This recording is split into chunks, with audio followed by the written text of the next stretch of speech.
talking to the members of the Emerald City Council, which there are three with us today. And I will have each of you introduce yourselves to our audience. Brent, why don't you start it off?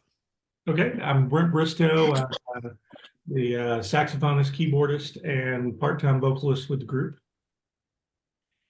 Noah? I'm Noah Hungate. I am the drummer slash person who makes wild guesses of what the song is supposed to sound like that everybody else is stuck. They put their parts down. And Jake? Hey, I'm Jake Livgren, singer, and I'm the person who takes what Noah puts there and tries desperately to craft it into something song-like. I'm just kidding. And Brent forgets his role as absolute maestro of the group, being the person who writes all this stuff. And every day I get more amazed at what an achievement that was, what kind of talents he has, because people keep talking about it, and it's like, yeah, that's what it is. It's Brent, man. Well, two things I will say about that. Number one, I prefer the term mastermind because it sounds like a James Bond villain, and so that's The maestro, which I'm joking, but no, I mean, as I've said numerous times, I appreciate, of course, the accolades on the songwriting and everything, but you know, I have to acknowledge that I've put together a killer team with you guys, because these songs in the hands of lesser musicians, it would have fallen flat. So we are definitely in the middle of a team effort here, and I'm by no means taking full credit for everything, because you guys put your heart and soul into this, and it's amazing work all the way around.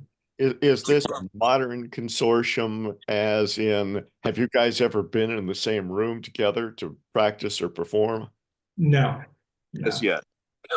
As of yet. So I've hung out with Noah in Nashville. I've hung out with Jake in Topeka, and of course Jeremy, our bass player. He and I go way back. I think he's played bass on practically everything I've ever written. And Seth is a former student of mine, who's also a part-time instructor at the university where I teach at Arkansas State University-Beebe. And so I've worked with everyone individually, but we have not all, as of yet, been in the same room together. So we've all been recording remotely, and been quite a challenge. It's been a lot of fun, and I have to thank. Just waiting on that big tour offer. Then it's going to happen. Right. Yeah. But yeah, Casey McPherson of Flying Colors, we have to give a big thank you to him, because he really helped me navigate this whole concept of how do we produce a project remotely when everybody's getting everything sort of piecemeal. And so a big shout out to Casey for helping getting this going. Why don't we take it back to the beginning, Brent? How did this project come to fruition? What happened to start it off? Oh, wow. Well, so it's a long story. I'm going to try to just hit the high points. So I've written songs for forever. And when I was in college, I got more serious about it. Met Jeremy. We had a band together with Doug Case. Doug he plays on the song Noisy Talking. He made an appearance.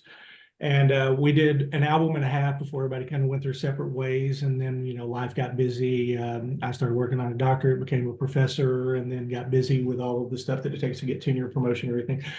So I thought, well, one of these days I'm going to do a project. One of these days I'm going to do a project like, what I want to do. And when my dad passed away in 2018, and it took about a year and a half before, the estate all got settled and everything. And I knew I was going to be getting,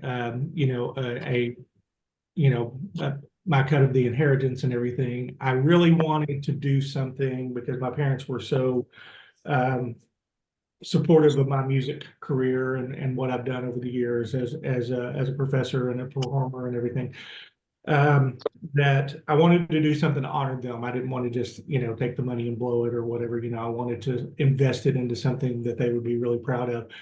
And in fact, my dad's guitar is played on 2 songs on the album, which I'm really very proud of, as a matter of fact. And so anyway, the original idea was that we were going to do this. I was going to set up a home studio in the very room I'm sitting in right now, and I just thought I was going to bring in some local people. Seth was a student of mine at the time, and we were talking about him coming in and doing some stuff. And I really thought I was going to be using local people. I was originally intending to kind of sing everything myself, and I thought this is just going to be a project for me. About 100 people are probably going to hear it, and that's going to be about it. And then COVID hit, and everything just kind of went. There were so many question marks. We didn't know what was going on. I was still trying to learn everything. And there's a friend of mine and Noah's named Philip Moore. I've known Philip since I was in second grade, and Philip has toured with Noah. And Philip kept telling me, man, there's a drummer friend of mine that you need to get to know because he's into all the same kind of music you do. He's always playing Rush songs and things like that when we warm up. And I keep telling him, man, you guys need to connect. So I talked with Noah. Noah was in and wanted to do it, and I'll let him, talk about his part of that. And then reconnected with Jeremy after many years, and those guys were just killer. And as soon as I heard the first song with what they were giving me, I was like, okay, well, I'm an adequate singer. I can get the job done, but I'm not a singer on the level of what the rhythm section is doing. And I just happened to get a recording of through Neil Morris's Inner Circle with this recording and it was a live recording from Morris Fest where he goes, hey, where's Jake Livgren? Let's get him up here. And of course, I'm a huge Kerry Livgren fan, and I was like, oh, Jake Livgren, wait a minute, how did I miss this? And so I sent Jake a message out of the blue and said, hey, are you interested? He said, well, can I hear what you guys are working on?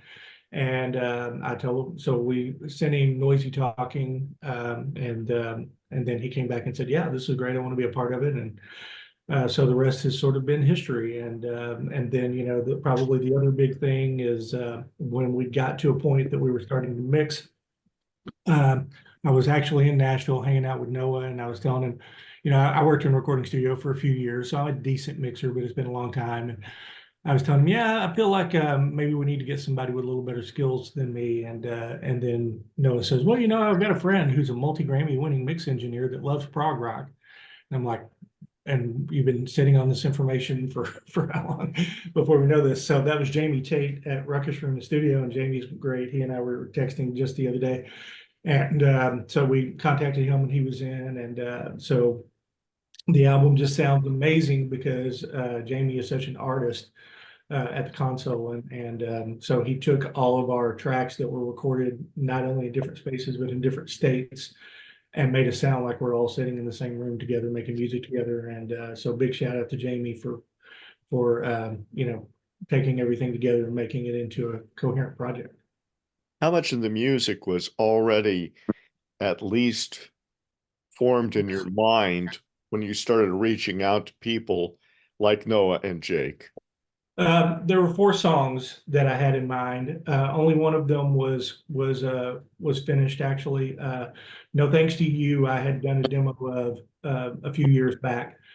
And then I had Brutal Camouflage, which is Realized Part 2, most of Mortal Game, not all of it, and then also Noisy Talking, which was the first one we started. So I had those 4 songs kind of ready to go. And then after we started working together, and I really heard, as I've said, when I heard what Jake was capable of doing, then I was like, oh, well, we got to step it up.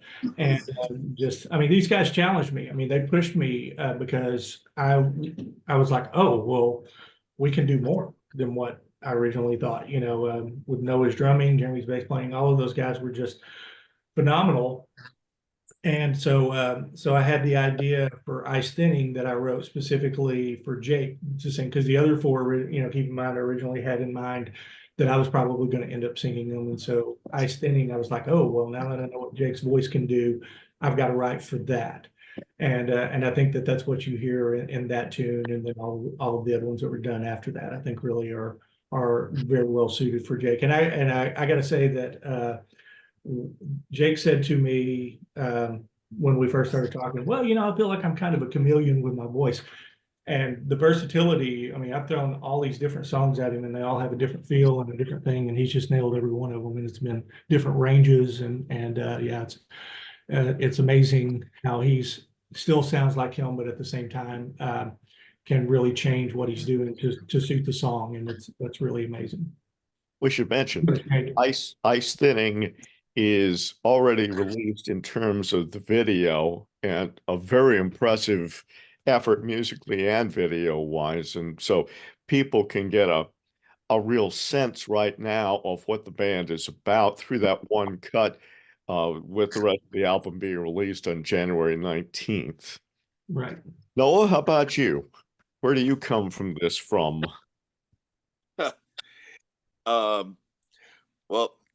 Well, this specifically, kind of like Brent said, one day I just got a phone call. It was just like, hey, our mutual friend mentioned that, you were into this kind of thing. Would you like to dub some drums on some tracks? And and so it started out as just a little work for hire thing that I'm really excited about, because it's not often that I get to work in this kind of area, which is an area I love to work in. Like I grew very much into this thing. I like exhaustively played along to like Rush or Genesis ever did, and I really and really liked like Yes and King Crimson and stuff like that. But like these are all things that I really enjoyed playing growing up. Since playing professionally, have rarely, if ever, gotten to touch, just because there aren't that many gigs around that go there. So I was very excited to get to play around with some odd time signatures and have room for big weird fills and stuff like that. And so it was it started out just kind of a fun for hire job that let me kind of paint with some colors that I don't get to paint with as often as I'd like. Mm-hmm. And it was also a very interesting challenge, because there's a lot of room for trying to figure out just what the heck to do. Because, apart from the fact that, more so than in a typical like pop, blues based, et cetera song, a lot of more standard music, you hear half a bar of rhythm guitar and basically what you're supposed to play. And this, not only is it very much not that, I was starting with I really, if this takes off enough to do it, I would love to post somewhere the work tapes that I was drumming to. Because it was a lot. It was mostly like mostly whole notes on keys, with occasional strums on an acoustic, and then like he'd have saxophone on playing the saxophone lines when there were saxophone lines. And had a scratch vocal on there, but there was just a lot of space, a lot of like pads and whole notes on a keyboard, and then it's like, okay, what goes here? And it was both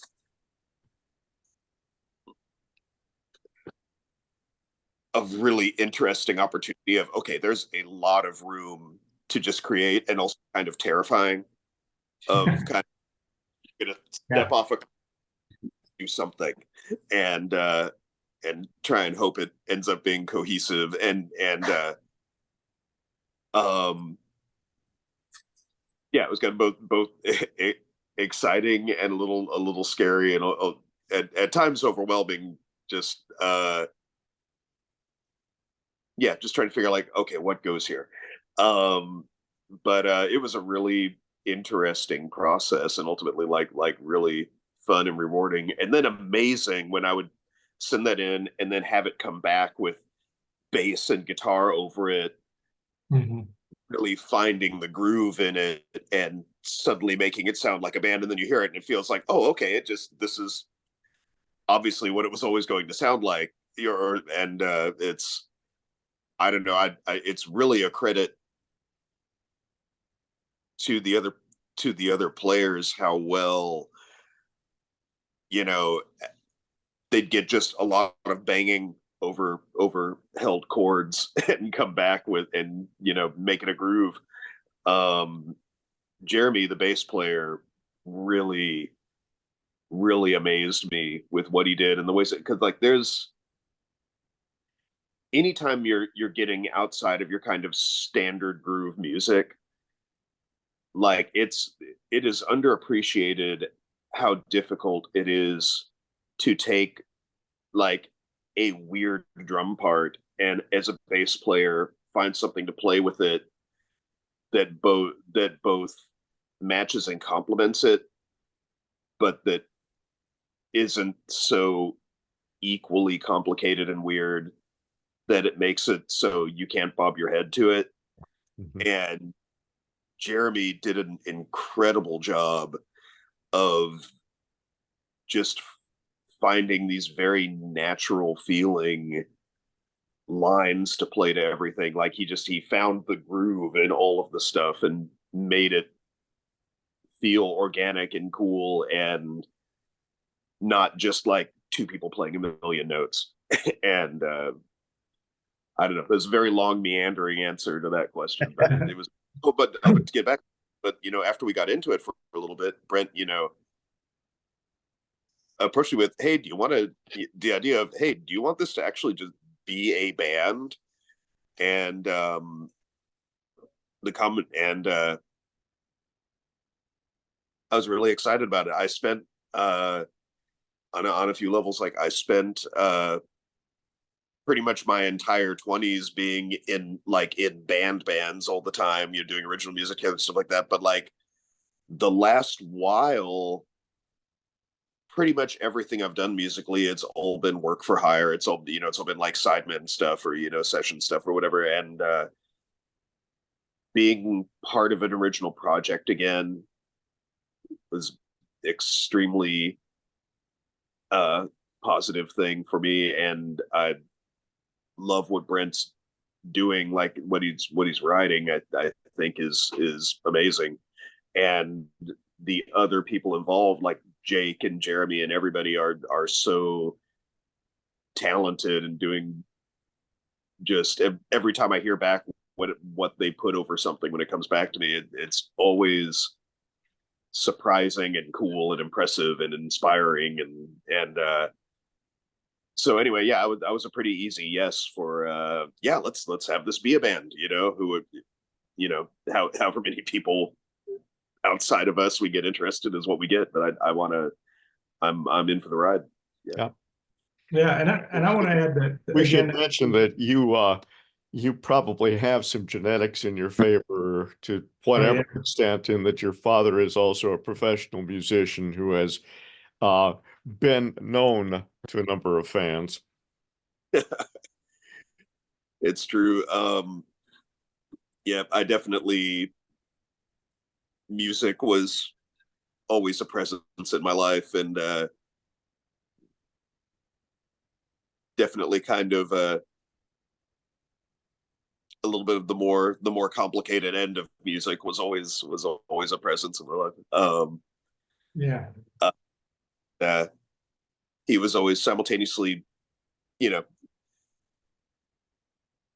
very encouraging of me developing as a player and finding, new and interesting stuff to get into, and terrified and cautionary about the idea of me going into the music business. But yet here, your father, David Hungate, was with Toto, perhaps most notably, and still does a lot of work around. Yeah, he did. Although he did just recently retired, but yeah, until a couple of years ago, was a very busy studio musician. And it's funny. I've been playing a lot of the kind of honky tonk scene in downtown Nashville for the last couple of years, and I literally play minimum 4 or 5 songs that he played bass on every day. Really? Just up at bar gigs in Nashville. Sometimes more than that, but yeah, he's all over a lot of cool LA stuff in the 70s and 80s, or I guess from the late 60s through the early 80s, and a lot of cool Nashville stuff from the late 70s through the mid 2000s, which there's some up there because he started commuting to Nashville while he still lived in LA, and then commuting to LA for sessions for a couple of years after he moved to Nashville. Well, let's turn towards Jake, because he also has a last name that's well known in the prog community, with being the nephew of Kerry Livgren of Kansas. And it's me this time. Somebody else has to deal with this. Yeah, that's right. I have seen you more than once in performance, more than anything at Morse Fest. And give us a little bit about your background, if you would, Jake. Uh-oh, he's muted. Uh-oh. It told me you muted me. I figured maybe I was like, breathing heavy into my phone or something.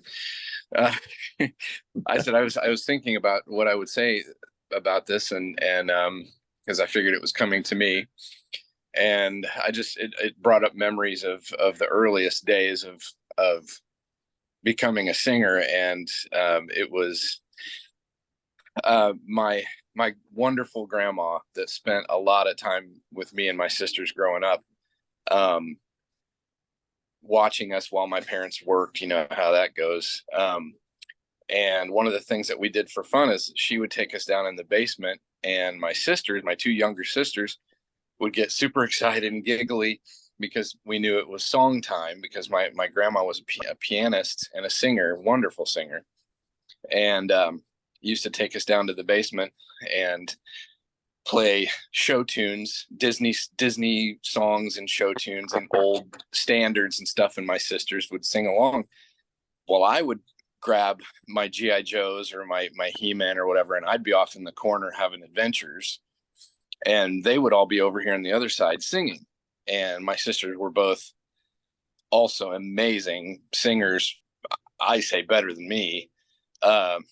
I just became a little more interested in, once I realized what I could do, I became more interested in doing it regularly. They kind of went off with other things, but I would always be the one that just was like, that's for girls, that kind of thing. And then they would coax me over there every once in a while to do a song, to do a part of a song or something. And it infected me slowly. And so then I realized I could sing from doing it with them. And so I started doing like community choirs and things in elementary school, and then all through high school. And then my uncle had us down for a vacation in about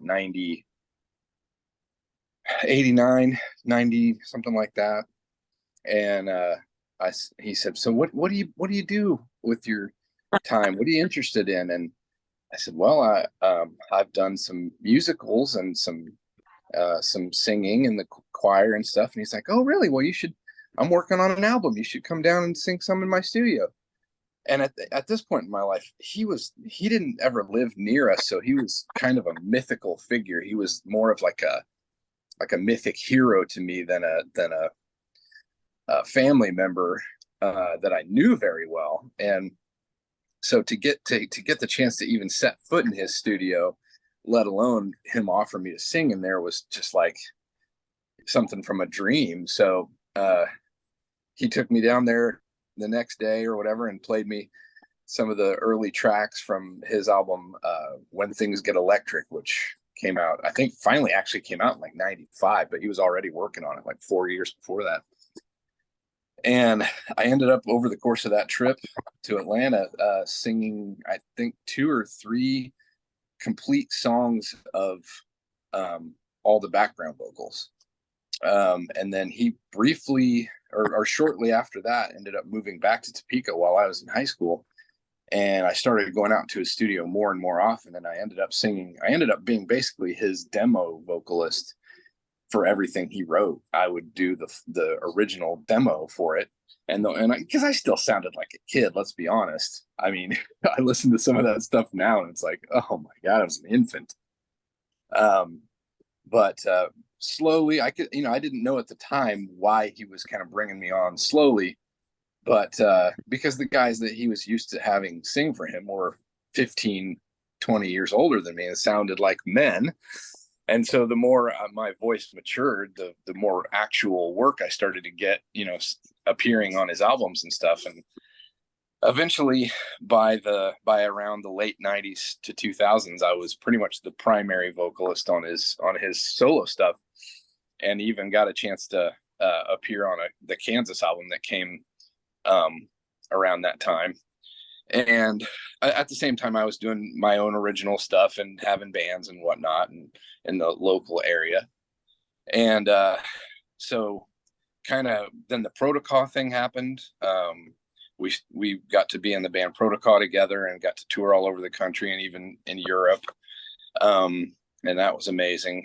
And I'm trying to get to the basically present day. So the work with Kerry sort of waned as he's gotten older. He's kind of slowed down, and I started getting offers from other people to do things who were familiar with me from Kerry.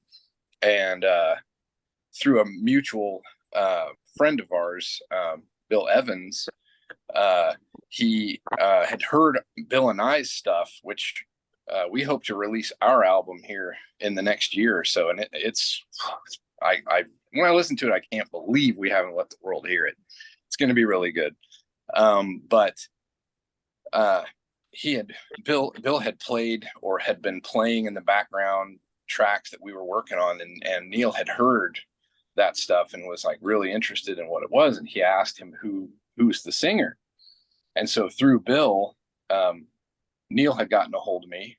And actually, when he was forming the Neil Morse band, he was looking for other members, and he actually hit me up and said, "Hey, would you be interested in auditioning for this band?" And I was at that point a big Neil Morse fan and Spock's Beard fan, and I was like, "Well, you may or may not be looking for." Okay, so if you were looking for a pure singer, a pure lead singer, I would be there in tomorrow. But I know that you're probably looking for someone who can sing and play at the same level, at like a, elite level. And while I do play most instruments to a degree, I am not that guy. I'm not the guy that can sing, lead vocals and then rip on a guitar or a keyboard or something. I wish I was, but I was always a little lazy about that stuff. I was like, well, I'm already a singer. I just kind of need to be able to fill holes, I wish I had that same drive that my uncle had on instruments and stuff. But so I said, no, I think maybe please keep my name. If you ever need me as a singer for anything, please get a hold of me. And luckily, a few years later, he did do that with the musical that we did, which was another whole story. That was amazing. That was Jesus Christ the Exorcist. Yeah. Thank you. That was an insane experience. One of the best weeks of my life. And got lucky enough to go to his studio and work with him in his studio on that album. And that was another cherished memory. That was working with him was phenomenal. And so that kind of gets us to the present day. I'm still working for him, and I still have other projects. Luckily, I'm kind of like Noah, where our names are out there enough that we get steady work, working for other people and doing things, and that's great. It kind of lets me have a regular life, but then also still be a part of the industry, which is kind of perfect. It's hard not to lament that I never got to the brass ring or whatever, but to have what I have and to be able to say that I've done the things I've done, I got no regrets. I've had a wonderful time of it, and it's not over yet. It's still great. Things are still happening, and this band is definitely one of them. And I'm really looking forward to the world hearing this. Brent, can we throw it back to you for a minute? Because Sure. you mentioned that Casey McPherson has been elemental in the process of putting this together. It seems to me that Neil has also played a role in it. Absolutely, yeah. Sure. So Casey, backing up a bit, so when COVID hit, and I was still kind of in the planning stages of this, at the point that Noah came on board, and I want to say to Noah's point, again, this comes back to getting the right team, because everything that I gave Noah was very bare bones, but I had in mind what I wanted. And 99% of the time, Noah was dead on. There was only one time that we would have conversations too, but we have very similar backgrounds, very similar taste, and so he really kind of knew what I wanted, and so there was only one time that we had to have a conversation of going, no, this is kind of going not in the direction I want, and then once we got on the same page, it was great from there. That was with that was Mortal Game, right, Noah? Was that the one that we kind of had to have a little? Maybe. I think it was. But anyway, getting back to Casey, but my point of that is that we had to get the right team, and I bring that up again because Casey was the one who said to me he heard once we got Jake's vocal on Noisy Talking, and I'm playing it for Casey, and Casey said, you know, everybody's doing a recording project where they're hiring, Jordan Rudis to play keyboard, or they're doing whatever. And he said, but you guys have something, you guys need to form a band. And so it was really his idea to do that. And so backing up, when COVID hit, all the guys in Flying Colors did a little 5-day seminar that I signed up for because, I was home with nothing else to do. And it was very interesting. And then a couple months later, by this time, Noah was on board, but I hadn't met Jake yet. Casey approached people who had signed up for that seminar to say, hey, I'm doing these like weekly Zoom sessions for people who want help with production, whatever it is, with recording, with writing, whatever it is, we'll work on whatever it is you want to work on. And so I saw that, excuse me, and I mentioned to my wife, who is a lot smarter than I am, that he was doing this, and she goes, I think you should do it. And I was kind of surprised at that, and she said, well, back in the days when you worked in a recording studio, it was still getting everybody in the same room, and you hashed out the song, and now you're going to be working with people in different states and everything. And you've never done that before, and I think that the help from Casey would be very beneficial, and so it turned out to be a great thing. And the two things that came out of that were just amazing to me was, number one, I was going to him as a production, from a production standpoint, and I wasn't really going to him as a songwriter.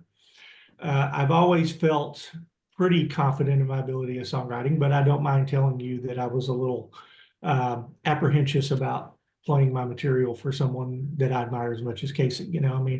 I've been a huge fan of Casey for years, and so letting him hear my songs, I don't mind telling you, it was a little anxiety inducing. And after he heard about the third one, and I remember I played him the demo that I did of No Thanks to You.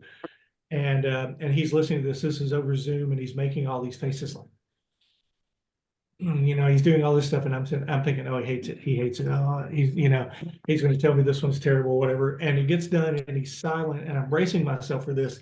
And he goes, "Man, you're a really good songwriter." And I was just blown away. That was completely not the experience or the reaction that I expected.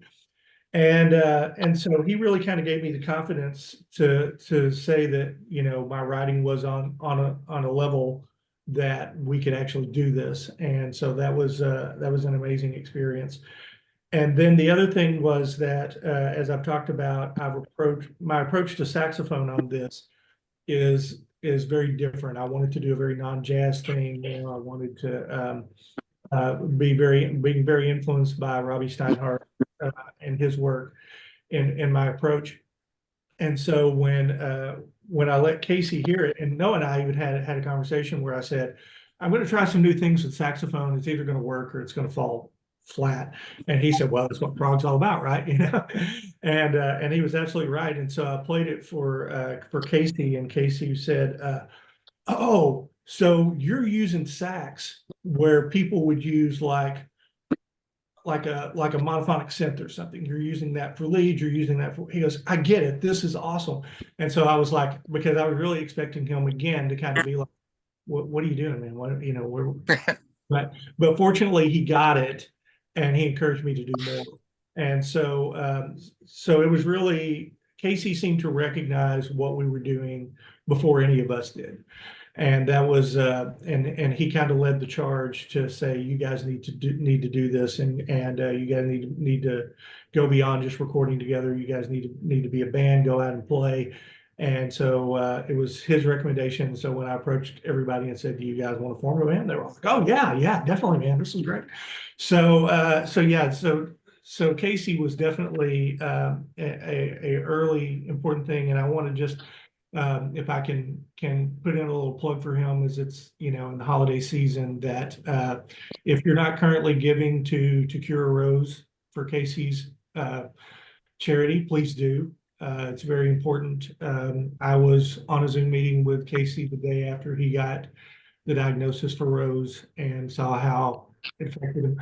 And so I would say definitely, if you're looking for charity support, please look at that one. That's an important thing. As far as Neil goes, it was I went to the Radiant School as a professor of music. They're always wanting me to go out and do what they call professional development, go out and, learn skills and things like that. I usually do a lot of saxophone conferences where I'm performing and giving lectures and things like that. And they said this, they kept telling me, well, that's great, but don't you want to do something where you can just go and learn, where you're not having to prepare anything, just go and learn from other people? And I said, well, there's this thing in Nashville that I could go to for a week and be in a recording studio in Nashville. And they said, that sounds great, write up the paperwork. And I was like, oh, so I get off of work for a week and I get to go hang out in Neil Morris's studio. I mean, this is awesome. Yeah, what more can you ask for?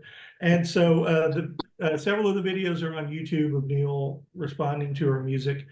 And again, that was just one of those very surreal moments for me, much like with Casey, was that Neil was listening to her stuff and just turning at me going, that's good. That's really good, man. That's good. And I kept waiting for, that was what I kept waiting for, but it never came. And he just kept saying, oh man, it's really good.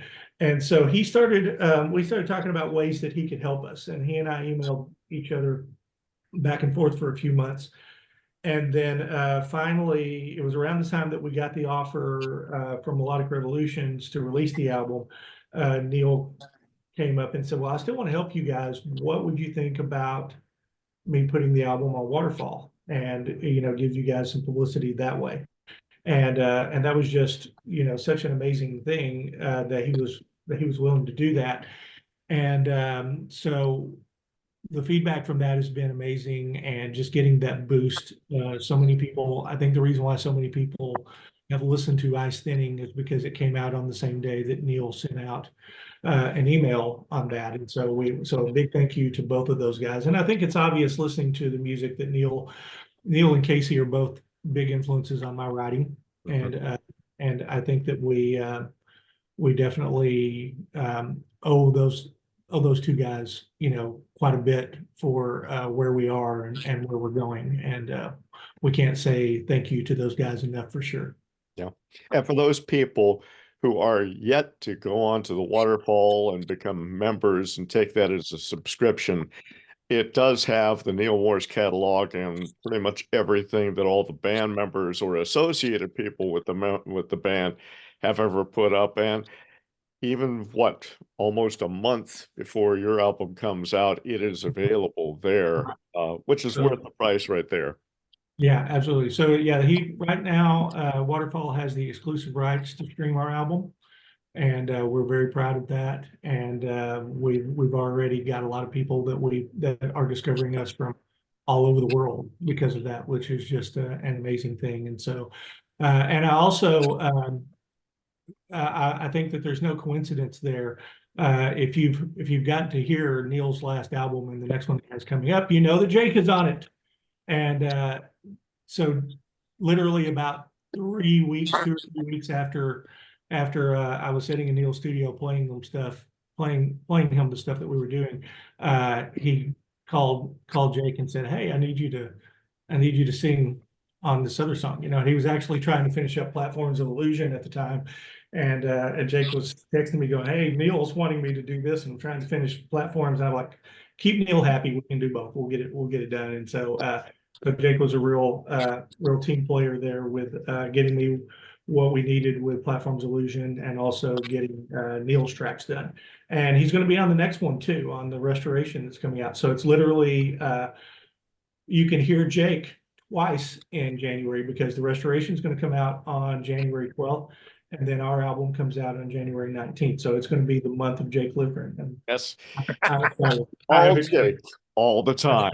That's right. That's right. Let me tell you that my initial feelings upon hearing the album a few times, certainly you can hear some Neil Moore's band in there. You certainly can hear Casey's influence, a bit of Flying Colors. I hear some Kansas in there, as you mentioned, Robbie Steinhardt. I can also hear some Styx in there. Is that one of the other sources that you take from, and where else have you been getting musical influences? Oh, geez. Well, it would probably be easier to lift the bands that I did not feel any influence from. Yeah, I definitely think that there's some Tommy Shaw for sure in there, and probably some Dynasty Young as well. I think that there's a little bit of that. I think that there, of course, Noah and I both are huge Rush fans, and I think there's Rush all over the album, everywhere. And in particular, and I'll also say that lyrically, the three people that I would probably say have been the hugest influence on me as a lyricist would be Neil Peart, Peter Gabriel, and David Bowie. Mm-hmm. And of course, Bowie musically is very different from what we're doing, but I think you're going to hear. I think Bowie fans are going to listen and kind of go, that lyric kind of sounds like something Bowie would write. So I think that's there. There's also the very beginning of it. The opening of that is taken from kind of a chant melody, kind of a very sort of Hildegard von Bingish. If you're familiar with Hildegard von Bingen, she's one of the earliest known composers back in I think she was born in 1098, something like that. Interesting person. She was a nun that they said could foretell the future, which is very interesting. So I think there's a little bit of classical music and medieval and Renaissance thrown in there a bit. I think there's some Beatles in some spots, particularly in Platforms, with some harmonies and stuff that Jake threw in. I'd say there's a spot or two where there's a little Steven Wilson. There's some Who thrown in there. So like I said, I think that if you're listening to it, well, interestingly, a lot of people have listened to Ice Thinning and said, "Oh, I really hear a lot of Jethro Tull." And I like Jethro Tull, but I've never really thought of them as a huge influence. So that's actually one that's kind of surprised me a little bit, that I'm hearing a lot of people say that. Certainly a band I've listened to, but not as much as I've listened to Kansas or many of the other groups for sure. But what we really tried to do with this, and Casey and I had a conversation about this, is I try to be really economical with my writing. I try, even though there's some long songs on there, there's not a lot of gratuitous jamming. There's not a lot of stretching out of parts or anything. And as Casey said, I agree with him 100%, is that I think we've got enough prog on there that the prog guys are going to be happy, but at the same time, I think we've grooved enough that the wides aren't going to sit down at the gigs, and that's what we want. That's kind of what we're shooting for what we wanted, and I think we achieved that. We're getting a little close on time, but perhaps you could also tell me about the Star Trek connection. Okay, sure, yeah. So, probably my big claim to fame, other than being a professor of music, is that I regularly play gigs kind of as a guest artist. I'm not a regular member just because of scheduling and other factors, with several actors that are have been in tons of things, of course, but they've also been on Star Trek. I've jammed on stage with William Shatner. I got to play a couple of solos to introduce Patrick Stewart, and he came out and acknowledged me. How often do you get a night to acknowledge you, right? That was another one of those, surreal moments of my career. And anyway, some of the groups that I played with regularly are the Star Trek Rat Pack, Enterprise Blues Band. I played a little bit with the Sons of Kirk, and plus, just various actors along the way. And so these are groups that are put together primarily to entertain fans at conventions. So we have a lot of fun, a lot of parody kind of songs and things like that. But I got to know, starting out with Steve Rankin and Vaughn Armstrong and Casey Biggs of the Enterprise Blues Band, I got to know them very well. They invited me to play. They found out I played saxophone. They invited me to play. I was improvising, making it all up as I went along, and they loved what I did. 16 years later, we're still friends and still, working together. And then through them, I met Jeffrey Combs, probably well known for the Reanimator movies and various other things. And anyway, and Jeff and I have become great friends, and we have a lot of same taste in music. He texts me about, hey, have you seen this Jimi Hendrix documentary, or what do you think about, like, we had a very long conversation about the Peter Jackson Beatles documentary and everything. And so it was funny when Casey and I started working together. The very first introduction, he said, well, tell me about yourself. Oh, well, I'm a professor of music. Okay, cool. Play saxophone. All right, great. I've got a couple of performing arts endorsements with Yamaha. Oh yeah, that's great. Yeah, and I do this gig with Star Trek. You what? And it was like suddenly that just really caught his attention. And so he was very much like, you really need to get those guys to be a part of the album. I said, oh, well, I'm already kind of on that. That's already in the works. And so Casey Biggs and Vaughn Armstrong, I wanted them to be a part of it. Scheduling wise, we just couldn't work it out.